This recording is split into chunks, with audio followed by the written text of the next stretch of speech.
A voice so true, I heard the call, down by the river where the waterers move.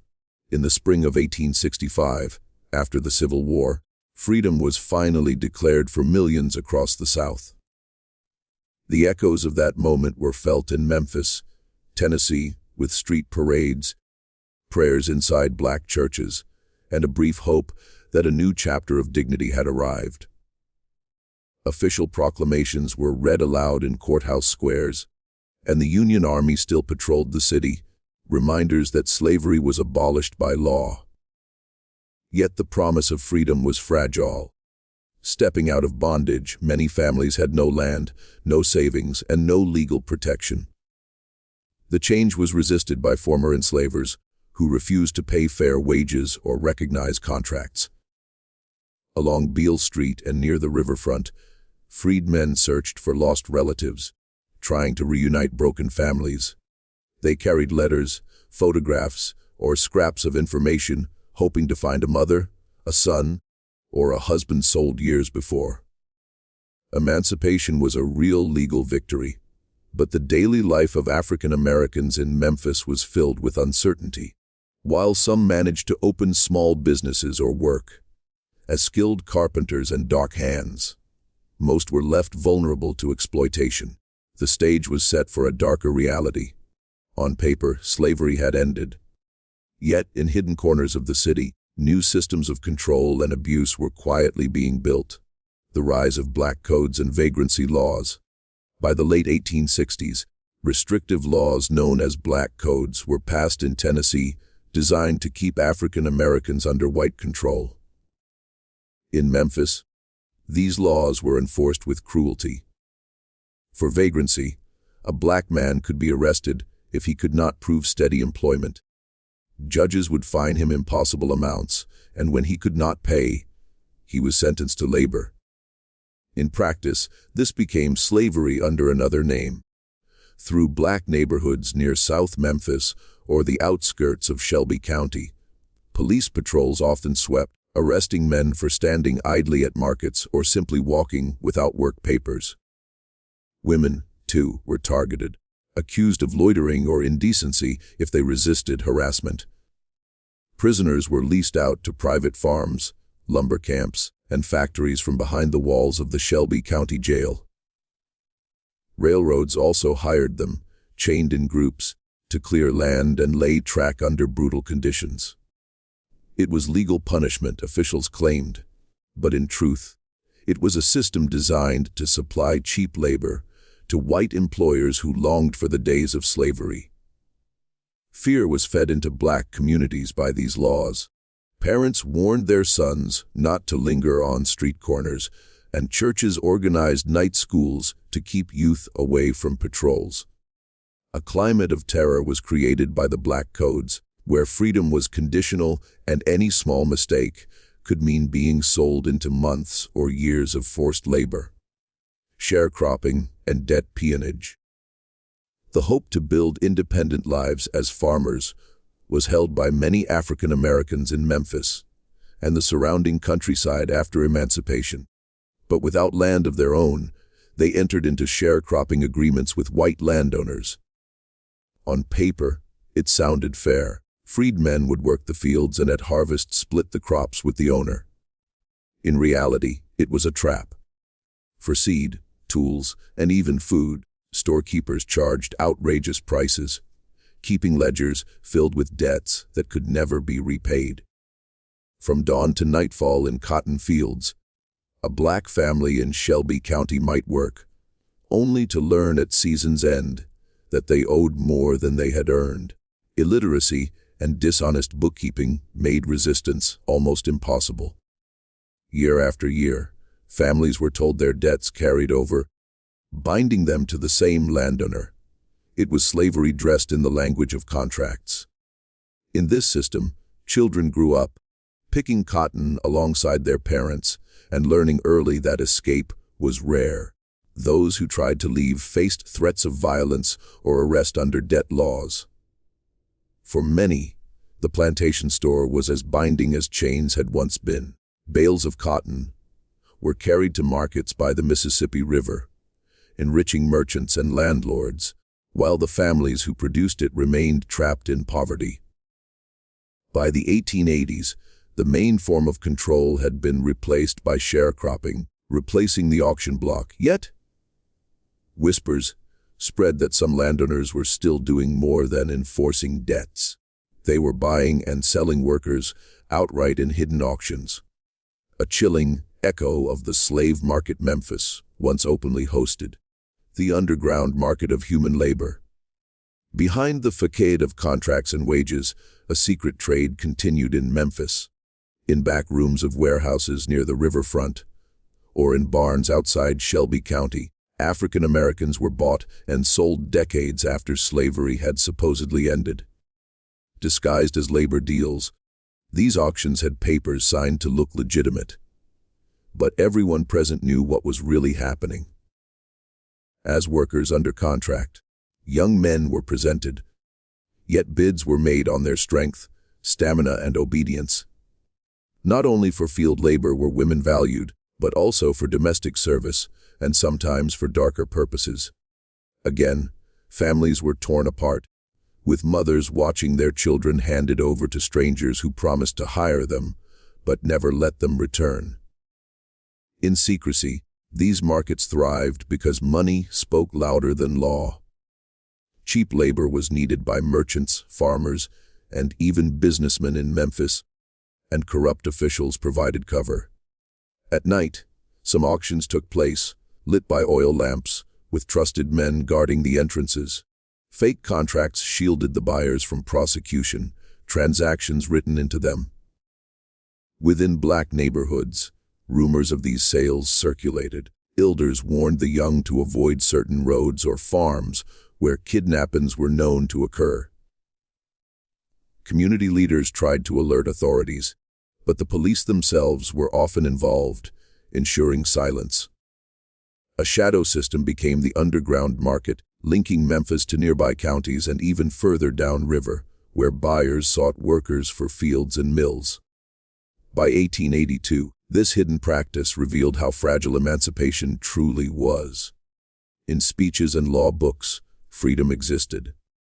Yet in the alleys of Memphis, the auction block was still alive, whispering of bondage that refused to die. Memphis as a hub. Before we continue with our story, if you're enjoying it, don't forget to subscribe to the channel so you won't miss the next real stories about slavery. Let's continue. In the 1880s, Memphis was not just any southern city. It sat on the banks of the Mississippi River, a major artery of trade and transport. Both wealth and exploitation were symbolized by cotton bales stacked high on the riverfront docks. To New Orleans and St. Louis, steamboats carried goods, while railroads connected Memphis to smaller farming towns across Tennessee and Mississippi. This network made the city an ideal hub for legitimate commerce and, in the shadows, for illegal human trade. Black culture, churches, and small businesses thrived in the neighborhoods near Beale Street. Yet only a few streets away, darker deals were struck, hidden in warehouses or private residences. Captive workers could be discreetly transported by the same riverboats that carried cotton, their identities hidden under false papers. As a crossroads, Memphis's position meant it attracted both buyers and sellers who wanted secrecy away from the scrutiny of larger northern cities. Corruption flourished because the city's economy depended on cheap labor. White landowners, mill operators, and even wealthy merchants knew that if they could acquire workers through these secret auctions, their profits would soar. Often part of this system were officials from sheriffs to judges, using their influence to ensure that no one asked questions. For African Americans, the name Memphis carried a double meaning. It was a place of opportunity where black musicians and preachers shaped culture, but it was also a place of fear where families could vanish without a trace. By 1882, the city's role as a hub of hidden bondage stood as a painful reminder that freedom was fragile and easily betrayed. The role of corrupt officials. The survival of secret auctions in Memphis depended on one thing: corruption at every level. Sheriffs looked the other way when reports of kidnapping surfaced. False contracts that legalized the transfer of workers were signed off by judges. Even city councilmen, whose duty was to protect citizens, accepted bribes to remain silent. In many cases, the very people sworn to uphold the law profited from breaking it. Inside the Shelby County Courthouse, cases involving labor disputes were often nothing more than a cover for forced servitude. A black man accused of owing a debt could be ordered to work for a landowner, with the paperwork framed as legal restitution. In reality, it was a backdoor to slavery, sanctioned by those in power. By arresting African Americans on flimsy charges, police officers too played their role, funneling them into the system that supplied workers for farms and factories. Of private meetings, rumors spread where businessmen, plantation owners, and lawmen gathered to coordinate auctions. Money exchanged hands not just for laborers, but for silence. Clerks altered records and jailers turned keys for buyers who arrived with the right connections. From the smallest patrol officer to influential men in city politics reached the chain of corruption. For the black community, this betrayal deepened mistrust. Freedom meant nothing if the law itself was used as a weapon. In Memphis, churches often prayed not only for safety from poverty, but for protection from those who carried badges. By 1882, corruption had become the invisible wall that allowed slavery's shadow to survive in plain sight. Testimonies of survivors. In the years after emancipation, the most powerful evidence of slavery's persistence came from the voices of those who lived through it. By 1882, elderly African Americans in Memphis carried memories too heavy to silence. On Beale Street in church gatherings, in modest homes near South Memphis, and at family reunions by the Mississippi River, they told stories of loved ones who had vanished. Her mother recalled how her teenage son was taken for work and never returned. Of being bound in chains, a man spoke, auctioned late at night in a barn outside Shelby County, his papers forged to prove he was a debtor. By word of mouth, these testimonies spread, whispered warnings to the younger generation. To avoid isolated roads or suspicious job offers from strangers, elders taught children. Families who had once posted ads in newspapers searching for lost relatives now shared their grief privately, fearing that speaking too loudly would invite retaliation. The cruelty of being resold after believing themselves free for nearly 2 decades was described by some survivors. Lasting scars, both physical and emotional, were left by the shock of betrayal. They carried the marks of chains on their wrists, the memory of whips on their backs, and the deep pain of separation from family. Their voices became the living record of hidden bondage, though officials ignored their pleas. In every testimony, one truth echoed: slavery had not disappeared. It had only changed its form, hiding in the shadows of Memphis, while the nation claimed freedom was universal. Community resistance. Despite fear and intimidation, African American communities in Memphis did not remain silent. The backbone of resistance became churches, offering both spiritual refuge and practical protection. About dignity and justice, ministers preached, urging their congregations to stand together. Some churches secretly organized watch groups patrolling neighborhoods at night to guard against kidnappers and corrupt patrolmen. Black newspapers, though limited in circulation, tried to expose injustices. Writers published cautious stories about unfair labor practices, hinting at the truth without naming the secret auctions, outright for fear of censorship or violence. A role was also played by schools founded by freed men, teaching young people to read contracts so they could resist fraudulent deals and understand their rights. To migrate northward to cities like Chicago or St. Louis, Community leaders encouraged families where the threat of illegal bondage was less severe. Those who stayed in Memphis built networks of support, raising money to free neighbors trapped in debt or hiring lawyers, however corrupt, to challenge false charges.